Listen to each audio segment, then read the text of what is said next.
现在呢，让我来跟大家来做一个小分享哦，尤其是我们延续我们这几天接下来我们就是在读的东西，那就是什么呢？就是这一本书《Retire Young, Retire Rich》。所以这本书我现在想要跟你们读的就是在于 Chapter Three，因为等下这是因为如果说你要的话，你可以看前面的3个，拍一下，所以我读给你听啦，接着你自己去读。这也是要 promote 大家来做什么呢？就来多做阅读。在阅读的途中，我很想跟大家先分享这一段话，因为有些人问我，在读书为什么读书？我很喜欢这段话，就是物质的贫穷能摧毁你一生的尊严，精神的贫穷能耗尽你几世的轮回。人生没有白走的路，人生没有白读的书，你读过的书、走过的路、听过的 MP3、上过的会议，会在不知不觉中改变你的认知。悄悄帮你擦去你脸上的无知和肤浅。书便宜，但不意味着知识的廉价。虽然读书不一定能功成名就，不一定能让你锦绣前程，但能让你说话有德，做事有余，出言有尺，嬉闹有度。读书是最低门槛的高贵，所以我才开始今天想要跟大家来一起做一个小分享，尤其是在读书咯，因为我知道很多朋友在于他跟我说没有边读书或者没有机会读书，那就让我读书给你们听吧，好不好？大家好，我是汉文教练，今天很高兴，接下来我想要跟大家来做分享这本书《Retire Young, Retire Rich》。好，尤其是我觉得它里面给我非常非常多的启发。好，今天想跟大家做的是 Chapter Three, How I Retire Early. In the spring of 1999, I was scheduled to give a talk to a group of approximately 250 bankers in Los Angeles. Since I was to be the first speaker in the morning, I flew in the night before from Phoenix, where I live. After having breakfast, I sat in my hotel room and scratched my head so as to what I could say to this group of bankers. My standard talk about financial statements, financial literacy, and the difference between assets and liabilities seems inadequate for this group, since they were not just ordinary bankers, but mortgage bankers. I assumed they would know the financial basis I most often talk about, or at least I hope they did. My talk was scheduled 9:30 that morning. It was now 8 a.m. and I was still at a loss for an angle on a new idea appropriate for the group.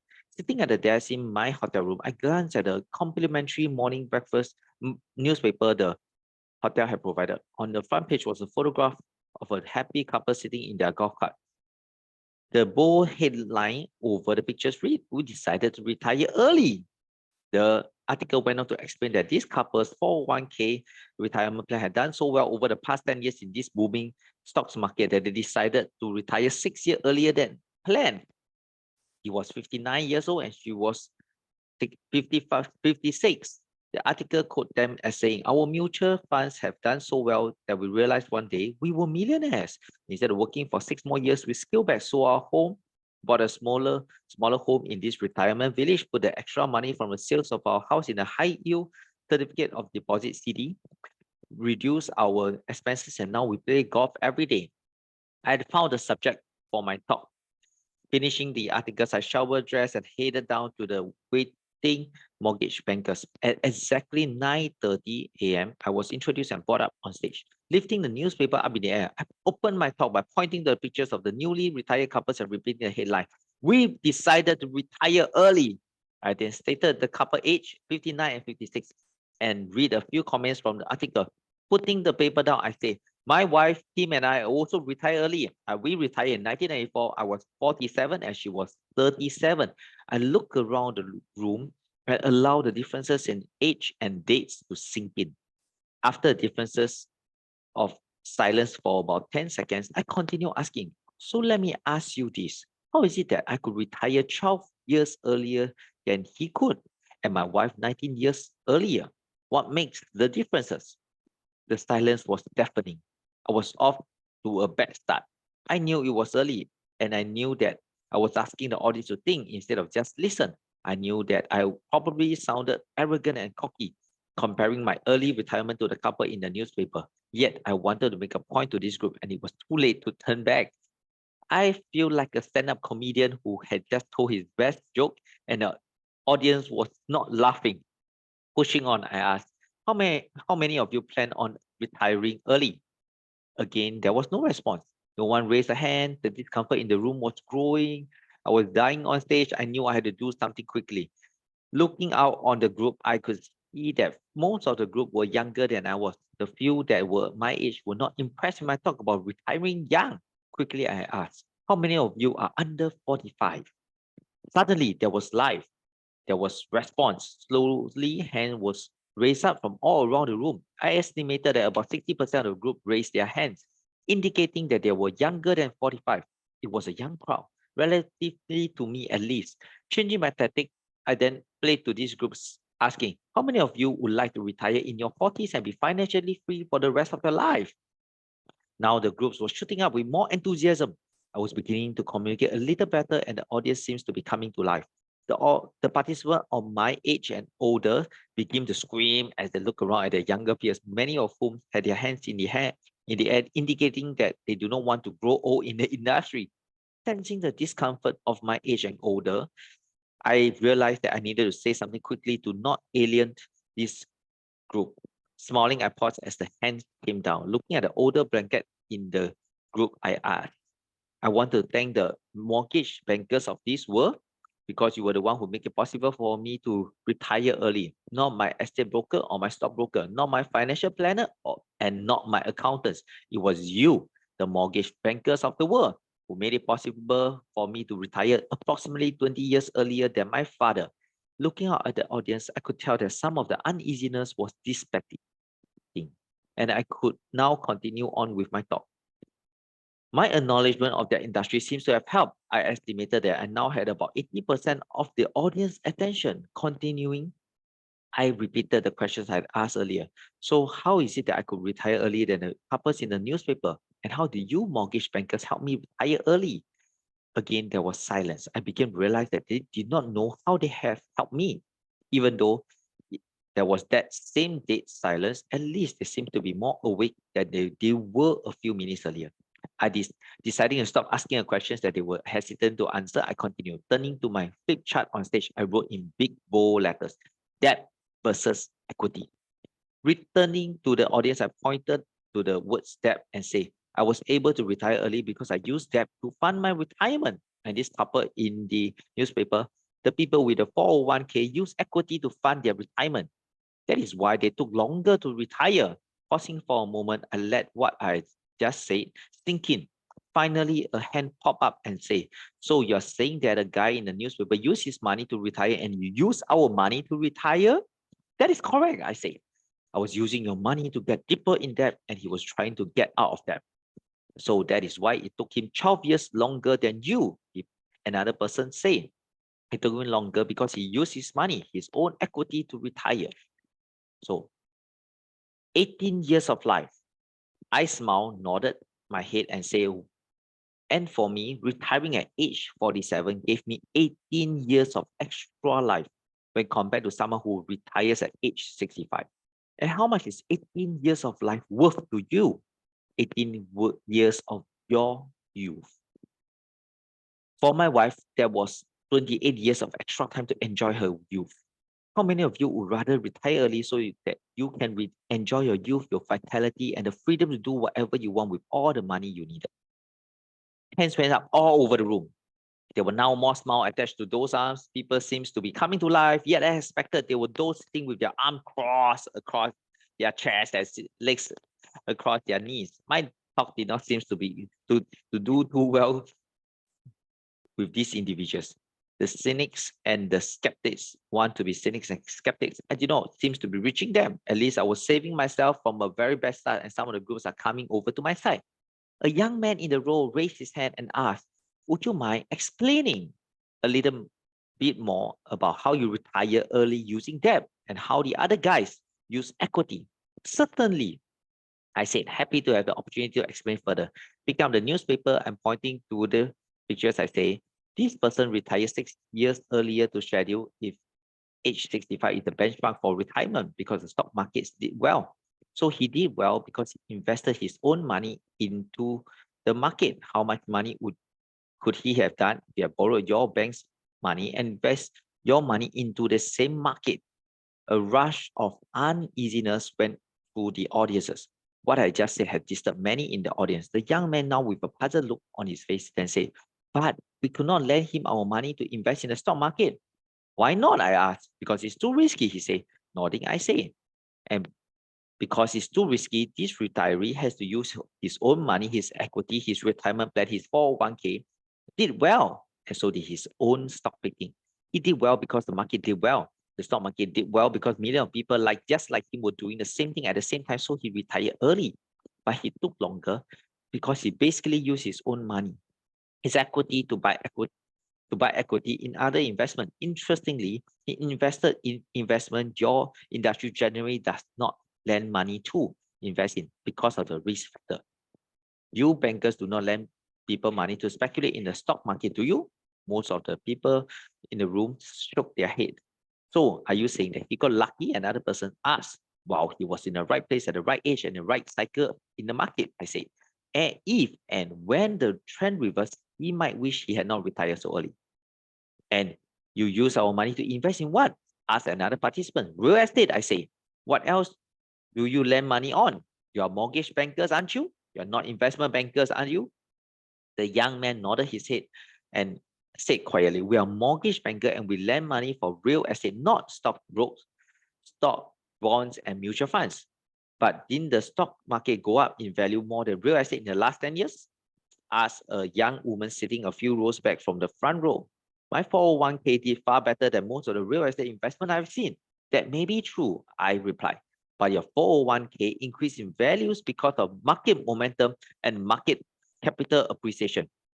Do you make it a policy to invest in market momentum or possible capital appreciation?" "Not as a policy," said the young woman. "Neither do I said.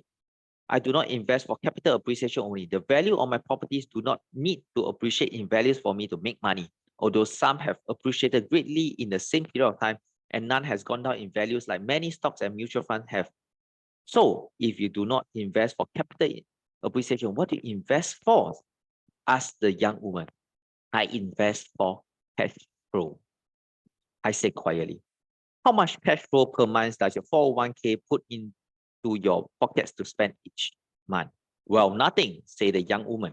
"The purpose of my retirement plan is to have all the capital appreciation grow tax-free so that all my money stay in my retirement account. It is not designed to give me monthly cash flow." "And do you own any investment, real estate that give you monthly cash flow plus tax breaks?" I asked. "No," said the young woman. "All I have is an investment plan that invests in mutual funds." "And you're a mortgage banker?" I asked with a teasing smile. "Let me get this straight," said the young woman. "You borrow our money to buy your real estate.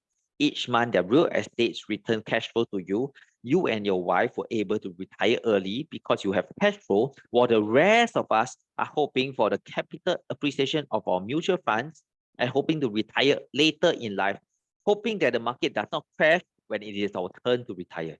In other words, we help you retire early, but we do not help ourselves." "That may be one way of looking at it," I replied. "And that is why I'm here to thank you and your industry for contributing to my retirement funds. You have contributed millions so I could retire early. I would like to have you think about doing the same for yourself." My time was up and I received a courteous uh, applause as I left the stage. The room was now awake and there seems to be some excitement about what I had to say, especially from the young people. As I walked through the crowd, shaking hands, I got a chance to listen to some of the comments about my talk. Even though they were mortgage banker, could still hear the usual comments I would hear from any crowd, such as, "What he says is far too risky. I will never lend him any money. He doesn't know what he's talking about. You can't do that today. The market is different. He got lucky. Just wait till the market crash and he will come begging to us on his knee. I don't fix toilets. That's why I don't own any real estate. The real estate market is overbuilt. It will soon crash. You know how many guys like him have been wiped out in real estate? If his debt is too high, I will not lend him any money. If he's retired, why is he talking to us?" Poor dad's lessons. My poor dads often advised, "Go to school, get good grades, find a safe, secure job, work hard, and save money." He would also quote other famous lines such as, "Neither a broke borrower nor a lender be, and a penny saved is a penny earned." Or, if you can't afford something, don't buy it. Always pay cash. My poor dad's life would have been pretty good if he had followed his own advice. But like many people, he said what he thought were the right words, but he did not do the right things. He borrowed money to buy his house and his cars. He never invested because he always say investing is risky. Instead, he tried to save money, but each time there was an emergency, he would take the money out of his saving. He borrowed money for things that made him poor, and he refused to borrow money for things that may have made him rich. These subtle differences made a lot of differences in his life. Because of his lifelong ways of thinking and handling money, he could not afford to retire age 65. It also explained why he had to work up until the day he was too ill with cancer to work anymore. He worked hard all his life. And for the last 6 months of his life, he fought for his life in a cancer ward. He was a good, hardworking man who spent his life working hard, trying to avoid debts and trying to save money. And those were the lessons about life and money he tried to pass on to me. While for rich dad lessons, my rich dad, the man who was my best friend's father, offered different advice and different ways of thinking about money. He would say and ask such thing as, how long would it take for you to save $1 million? He would then ask, how long would it take you to borrow 1 million? Who is going to get richer in the long run? Someone who works all his life trying to save $1 million, or someone who knows how to borrow $1 million at 10% interest and also know how to invest it and receive a 25% per year returns on their borrowed $1 million? To whom would a banker rather lend money? Someone who works hard for money, or someone who knows how to borrow money and have that money safely and intelligently work hard for them? Who would you have to be? And what would you have to know in order to call a banker and say, I want to borrow $1 million, and have the banker say, I will have the papers ready for you to sign in 20 minutes?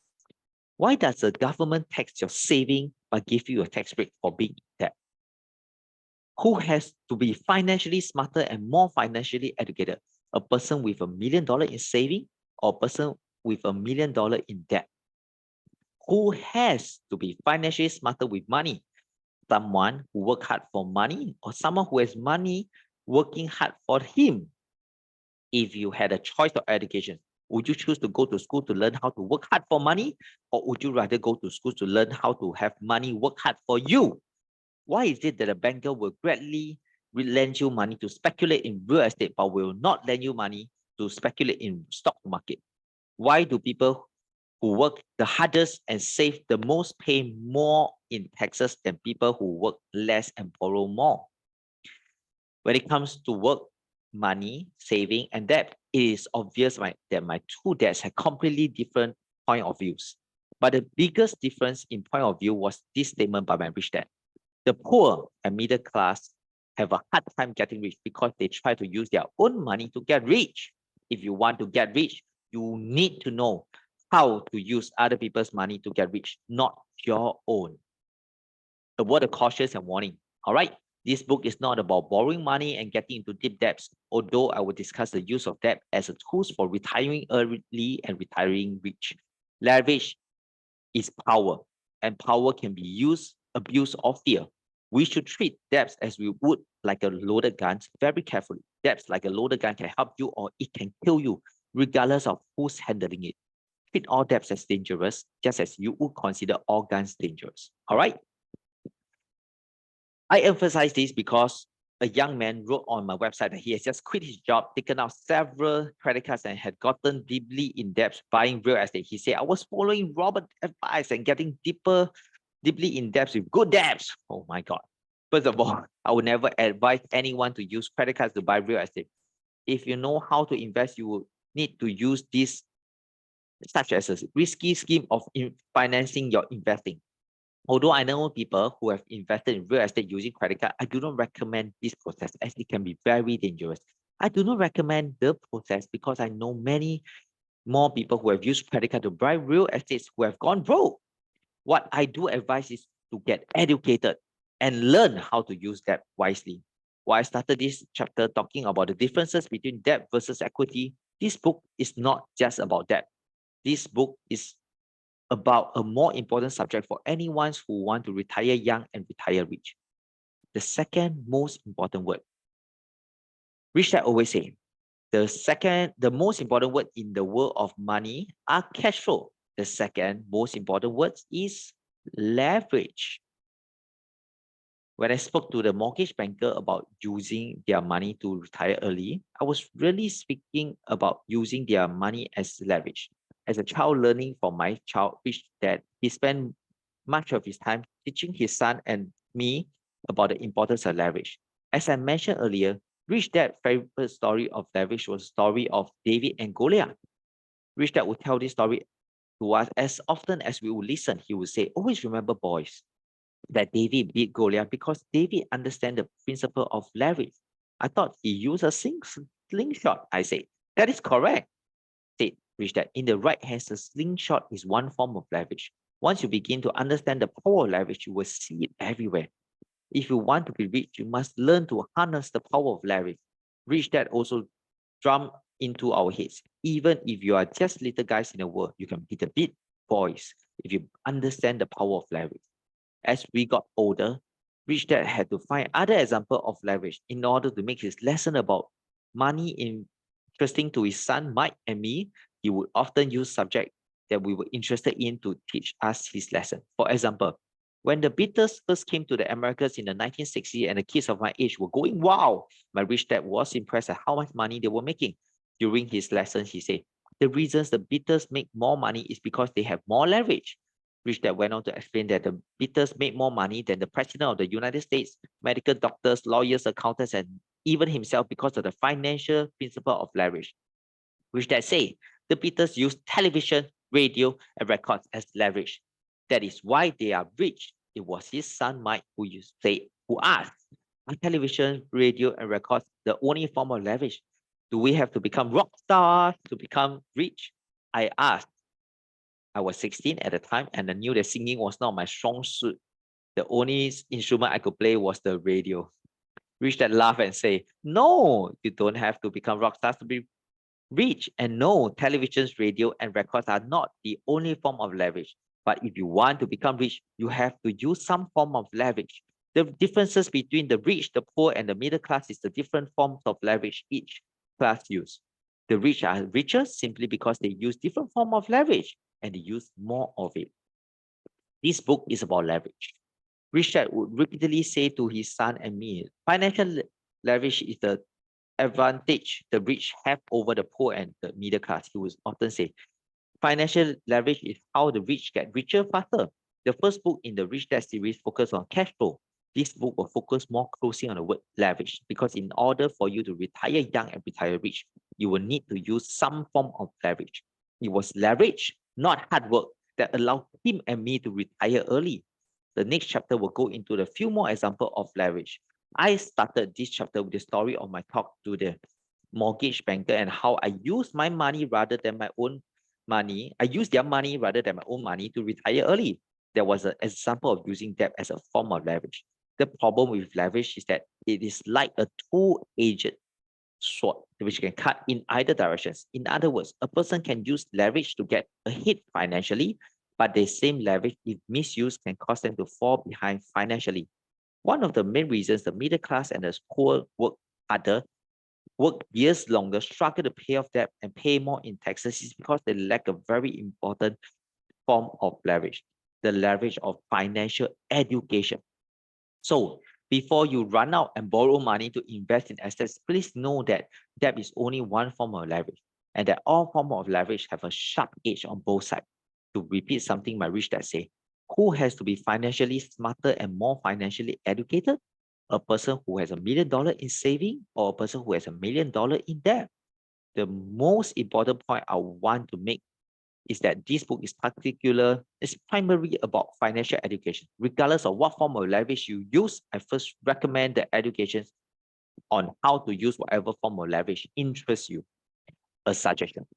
Rich Dad say, if you want to be rich, you need to know the differences between good debt and bad debts, good expenses and bad expenses, good income and bad income, and good liabilities and bad liabilities.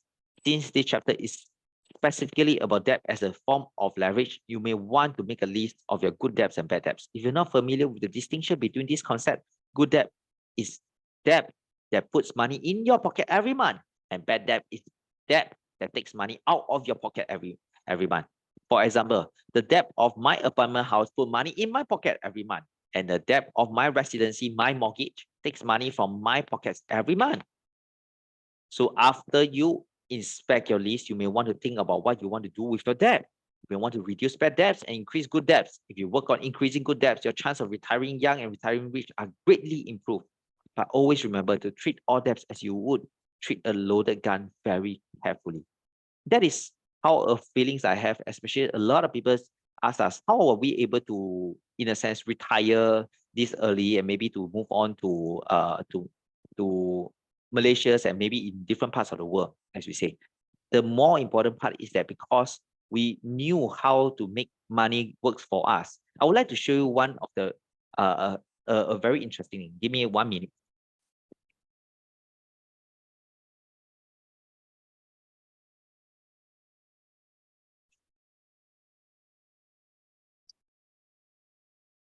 As we are all business owners, sometimes, right, for us, I would like to show you is this newspaper article. You can see that it's both me and Ivy that we were here. It's actually we were on newspaper every year.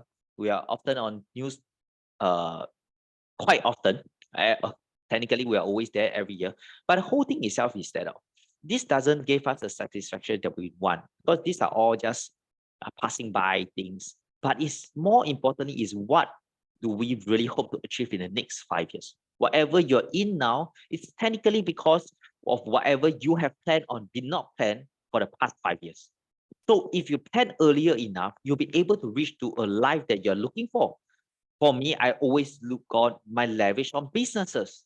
Businesses allows the money to work harder for me, even though I'm in another country, another places and such.